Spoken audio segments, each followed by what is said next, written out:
Alright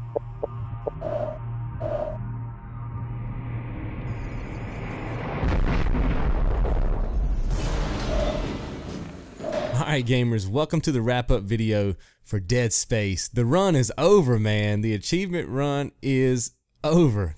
I did my best. We're going to talk about some of my successes and failures in this video, but I wanted to again say this right off the bat. You know, I do these personal plays and they're usually on older games, right? So I don't expect them to get much attention in terms of like views or popularity just because they're older games, right? And you guys have moved on and you're playing new things and the internet has too. But this series has done really well. Now, it's only been averaging like between, 50 and 70 views, which doesn't seem like a lot, but the views have been consistent. So what do I mean by that? Well, if you go and you watch Let's Plays on YouTube, the first episode is always the one with the most views, right? And then as the Let's Play continues, they just gradually just keep dropping off. And usually most Let's Players will retain, I don't know, maybe like 10% of their audience from that initial video. Now, we started off with about 100 viewers on average, and a lot of people are still watching the last episode now, and we're probably going to finish with about 50 viewers on that last video.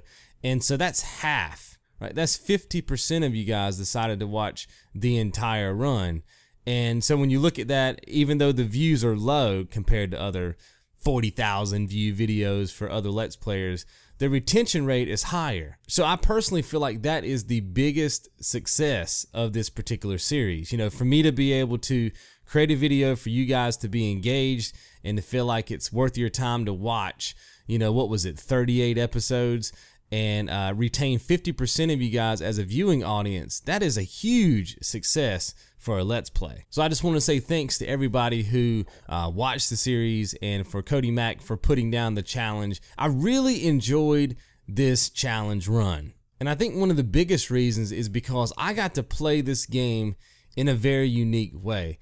Getting achievements and trophies in games is not really that difficult, right? I mean, if you play it long enough, you're eventually going to get them all, unless it's some crazy skill-based trophy, which normally doesn't exist unless it's something like, play the game on hard mode or something like that. But even so, as long as you just keep pushing at it and pushing at it, you can get them all. And in and of itself, that can be challenging, but you get my point. As soon as you add another element to the run, and in this case, it was a death challenge. As soon as you put that on it, maybe you want to put a timer on it, or maybe you want to say, hey, I'm going to get all the achievements in the game, but I'm going to play only on the hardest difficulty. As soon as you keep stacking those elements of difficulty up against you, it just makes the run even that more unique. That's exactly what happened to me in this particular run. I found myself making decisions based on the achievement and not what was actually logical.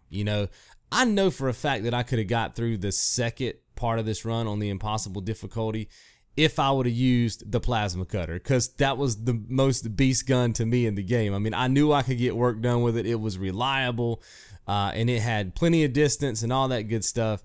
But when I first started the run, my logic was, well, this is the first gun in the game. It's not going to be that good because that's how most games are, right? And so I'm going to need to get that one achievement for, going through the whole game with the plasma cutter on the normal difficulty so that I don't put myself in a position to be hurting, if you will, when I go through this thing on the hardest difficulty. But man, if I could go back in time, son, if I could Marty McFly this game, I would have done that differently. I would have definitely got all the other achievements for the other guns, getting your 30 kills. I would have definitely done that on my first run of the game, on my normal run, and then in impossible mode, I would have just probably ended up using the plasma cutter. Now, with that said, I don't think we did too shabby. We got 39 out of the 48 achievements, less than 2 runs, because remember, I didn't even complete the second run before we hit our 54 death quota.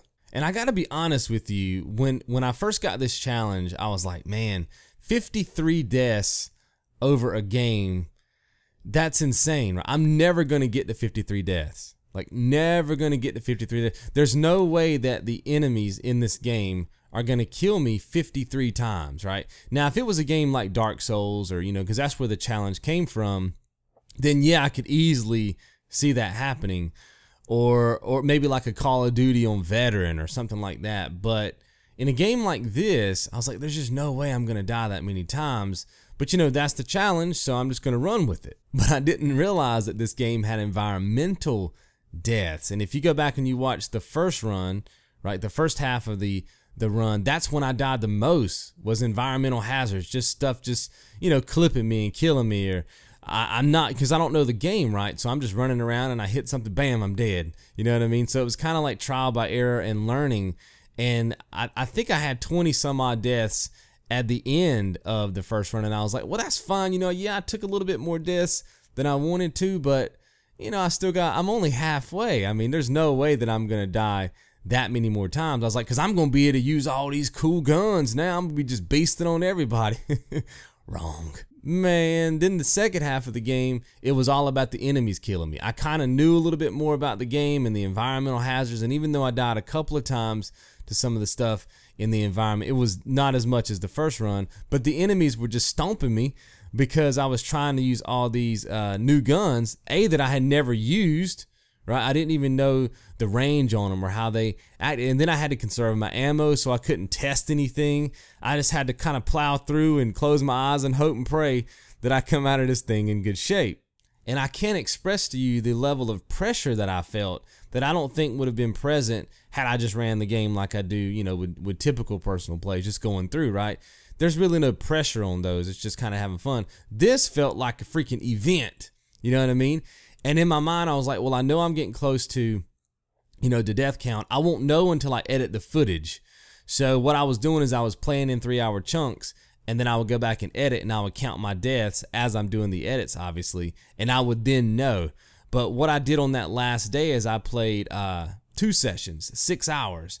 So I knew kind of that I was dying a lot, but I had no clue that I was close to the 54 death mark. So it created a whole nother level of pressure with this run that would not have been there had I just played the game regularly without the challenge. So all in all, I really enjoyed not just Dead Space, you know, not just running that game, but having the challenge included with it. Like I said, it gave me a whole nother level of tension, you know what I mean, when I'm playing the game, and pressure that I would not have felt if I just ran Dead Space as a regular personal play with kind of nothing on the line. And I think it was good for you guys too, because, you know, the retention rate, like I said earlier, was so strong throughout the length of this series. I mean, 38 videos, and, you know, roughly 50% of you guys are still wanting to watch it. That's huge, man, for any Let's Player.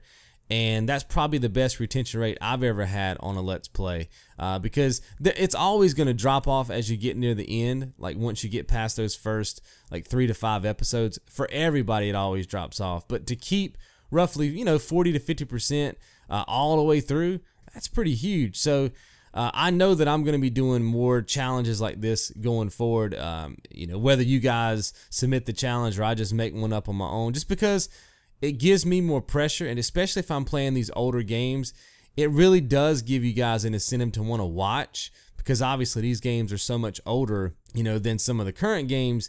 And you may not just want to come back and watch an older game for no reason. You see what I'm saying? So it gives us all a reason to want to enjoy some of these old experiences. Now, a lot of you have been telling me in the comments, hey, you got to play Dead Space 2 and Dead Space 3. We want to see it. And look, you guys know that I'm always taking feedback from you guys, so I have bumped those up to more of the top of my personal playlist. You guys know there's about 30 games on this list right now. I kid you not. And I'm just knocking them out one by one. But because the hype is so, you know, real with this franchise, I went ahead and bumped those up. Now, look, I can't promise as to when I'm going to be actually sitting down and playing these games. But it's going to be sooner rather than later, right? Like I've got some other projects I'm working on now that you guys are going to be seeing starting tomorrow. But once I get through with that and I knock out some of these other projects and I'm sitting down to do some more runs, then those will be high up on the list of games I'm going to be playing next for you guys. So once again, I appreciate everybody checking out the series, and I'll see you guys right back here in the next one.